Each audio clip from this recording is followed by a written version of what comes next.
여호수아 15장입니다. 15장 오늘은 1절에서부터 19절까지만 보겠습니다. 여호수아서 15장 1절에서부터 19절까지 읽겠습니다. 또 유다 자손의 지파가 그들의 가족대로 제비 뽑은 땅의 남쪽으로는 에돔 경계에 이르고 또 남쪽 끝은 신광야까지라.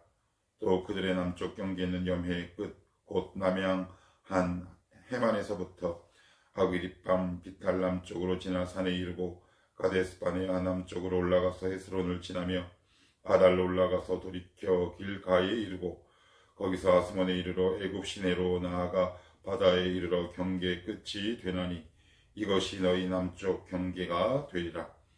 그 동쪽 경계는 염해이니 요단 끝까지요 그 북쪽 경계는 요단 끝에 있는 해만에서부터 벳 호글라로 올라가서 벳 아라바 북쪽을 지나 루벤 자손 보안의 돌에 이르고 또 아골 골짜기에서부터 드비를 지나 북쪽으로 올라가서 그 강 남쪽에 있는 아둠민 비탈 맞은편 길가를 향하고 나아가 엔세메스 물들을 지나 엔로게로 이르며 또 흰놈의 아들의 골짜기로 올라가서 여부스 곧 예루살렘 남쪽 어깨에 이르며 또 흰놈의 골짜기 앞 서쪽에 있는 산 꼭대기로 올라가니 이곳은 르바임 골짜기 북쪽 끝이며 또 이 산 꼭대기에서부터 넷두와 샘물까지 이르러 에브론산 성읍들로 나아가고 또 바알라 곧 기럇 여이름으로 접어들며 또 바알라에서부터 서쪽으로 돌이켜 세일산에 이르러 여아림산 곧 그살론 곁 북쪽에 이르고 또 벳세메스로 내려가서 딥나를 지나고 또 에그론 비탈 북쪽으로 나아가 시크론으로 접어들어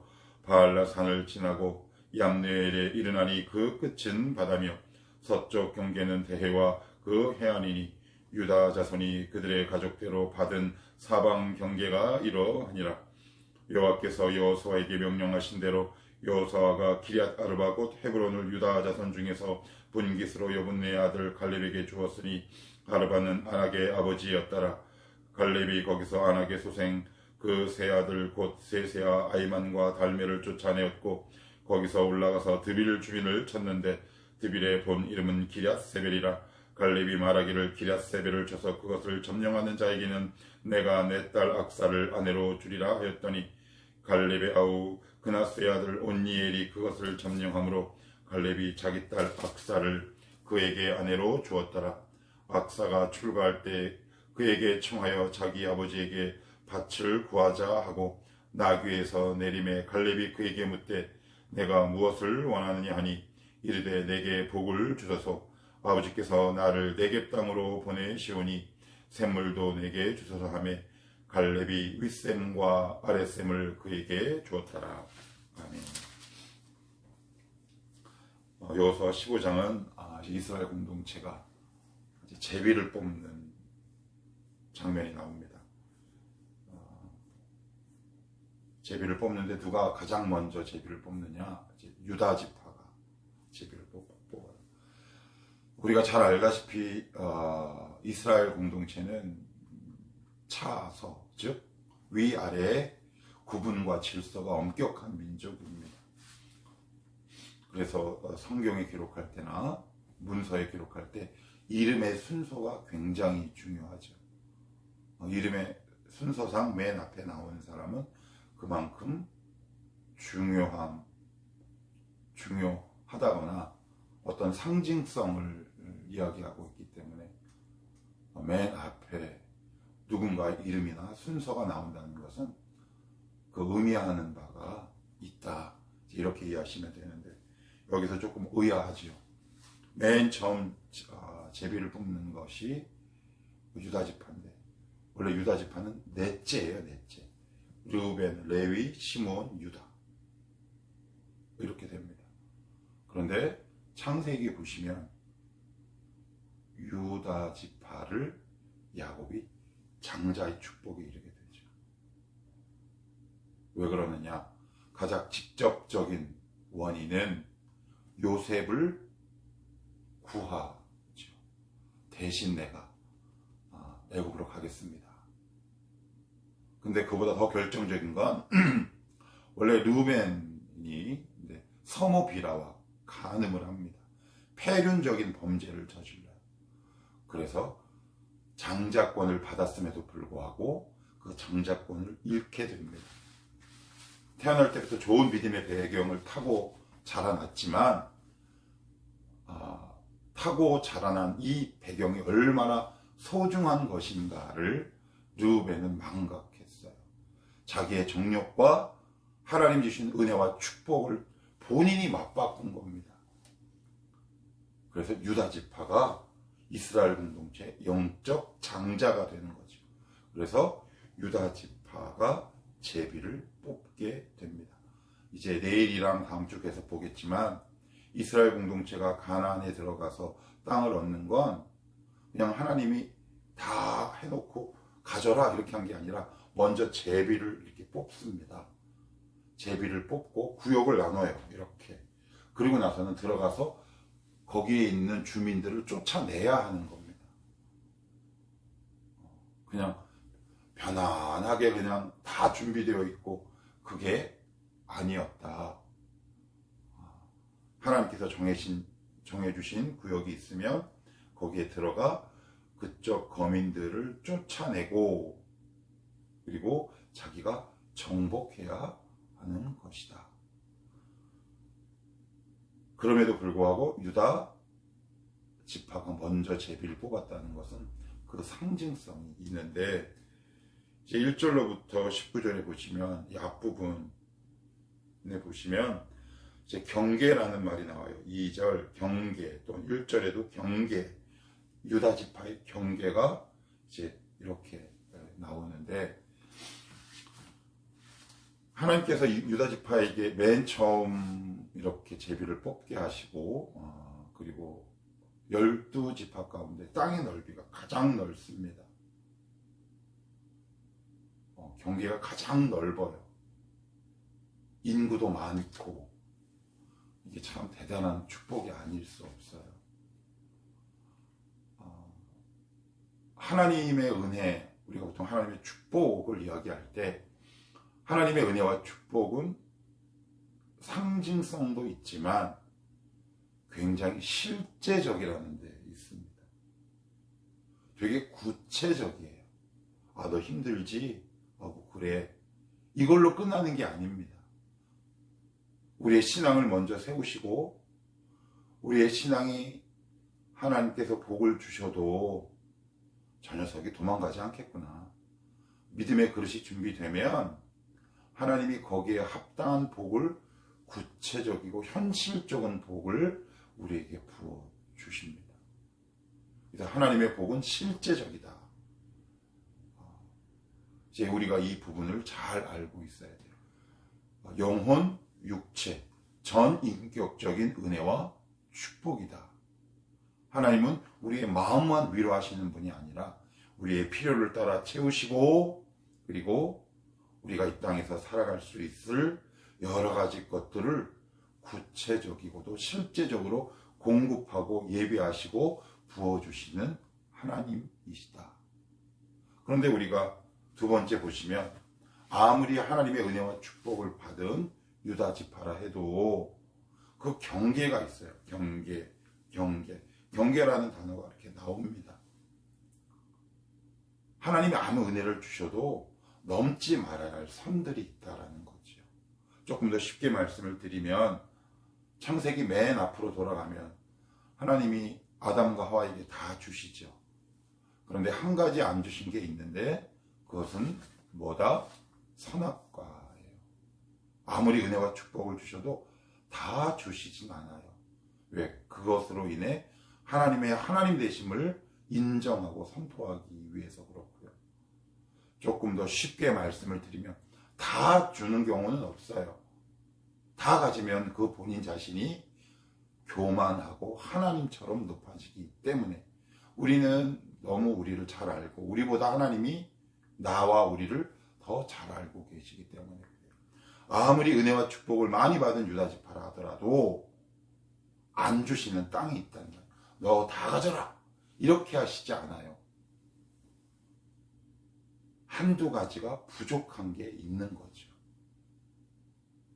그래서 우리가 신앙생활 할 때 하나님이 나에게 안 주신 것, 내가 앞으로 믿음으로 극복하고 이겨내야 할 것들은 우리가 싸워야 하지만 아무리 이건 기도를 해도 바꿀 수 없는 것들이 있어요.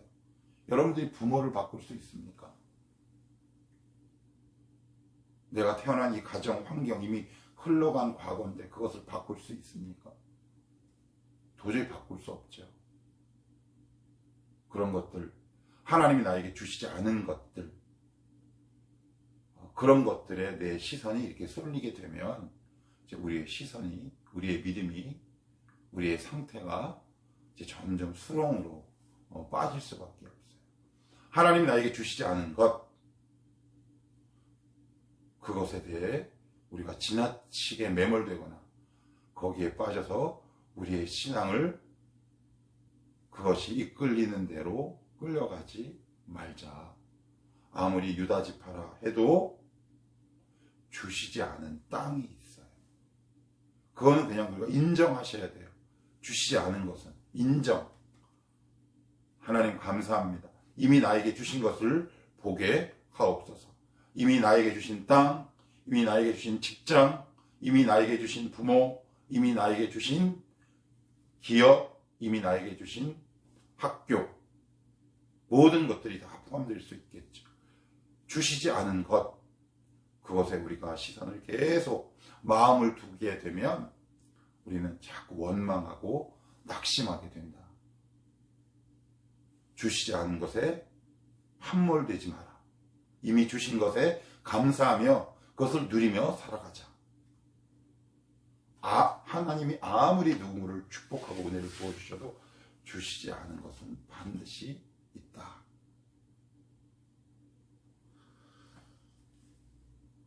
그리고 세 번째, 유다지파가 어떻게 해서 땅을 얻었나요?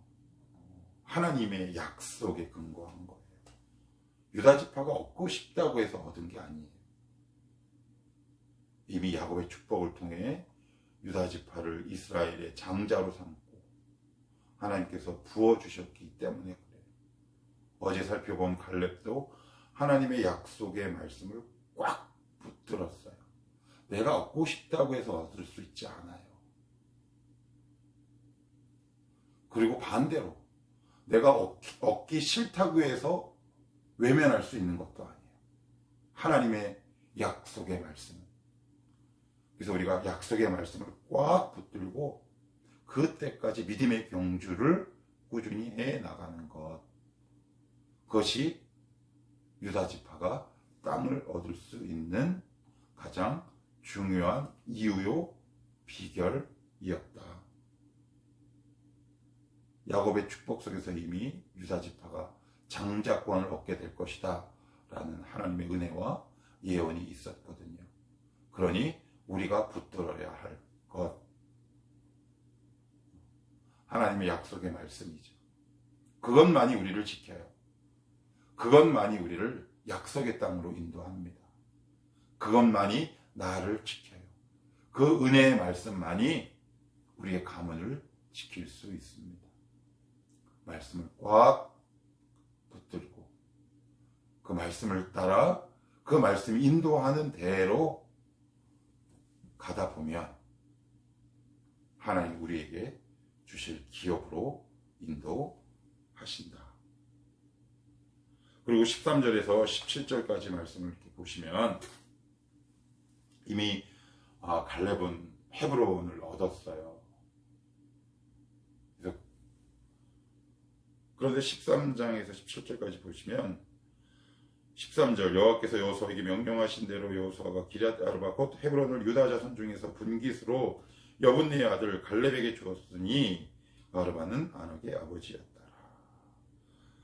그리고 갈렙이 뭘 했냐면 거기서 이제 영적인 전투를 시작했는데 하나님이 주신 그 경기 안에서 안주하지 않아요.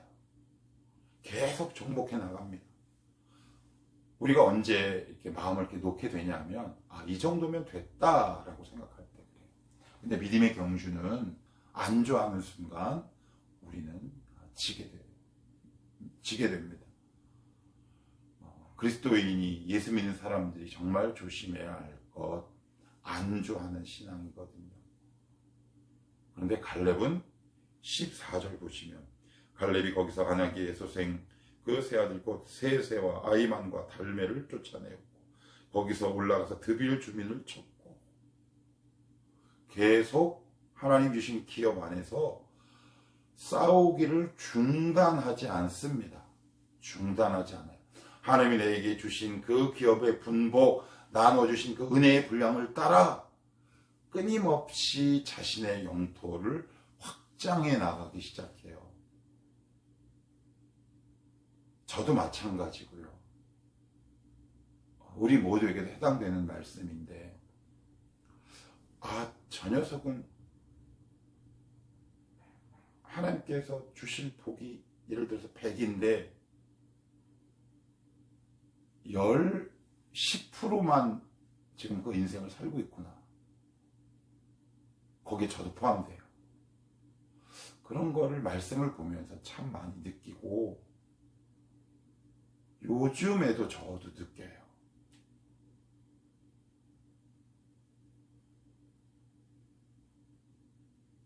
하나님이 우리에게 주실 선물은 100인데 우리가 자꾸 뭔가 이렇게 안주하려고 해요. 아니면 기대감을 접거나. 근데 하나님은 네가 정복할 땅은 이게 다가 아니다 라고 말씀을 하시더라고요. 우리 그래서 한번 눈을 한번 들어봅시다. 그래서 안주하지 맙시다. 하나님께서 우리에게 주신 기업이 있어요. 땅이 있다고요. 은혜의 분량이 있어요. 그것을 이 땅에서 마음껏 누리며 살아가야 하지 않겠습니까?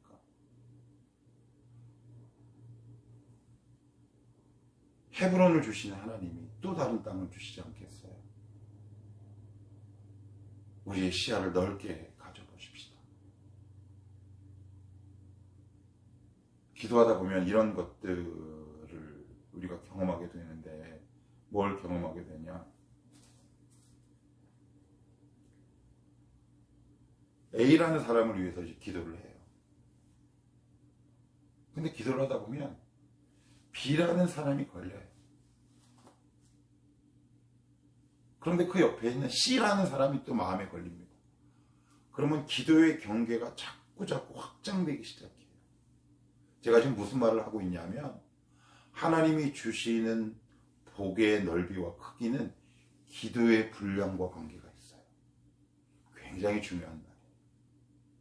여러분들의 기도의 분량이 길어지고 깊어질수록 하나님이 우리에게 주실 복의 넓이와 크기가 다양하고 넓어집니다. 그걸 볼 수 있는 눈들이 생겨요, 우리 가운데. 하나님 이것도 나에게 주셨구나. 저것도 나에게 주셨구나. 그래서 기도를 많이 하게 되면 나쁜 말로는 피곤하게 되는 거고 좋은 말로 하면 하나님의 소명이 그만큼 확장되는 일들이 내 안에 벌어져요. 이제 가끔 가다가 하나님 이런저런 사람과 연관되게 하세요. 굳이 내가 오지랖을 떨지 않아도 될 만한 사람을 만나게 하시거나 그럴 때 제가 항상 마음에 다짐하는 게 있어요.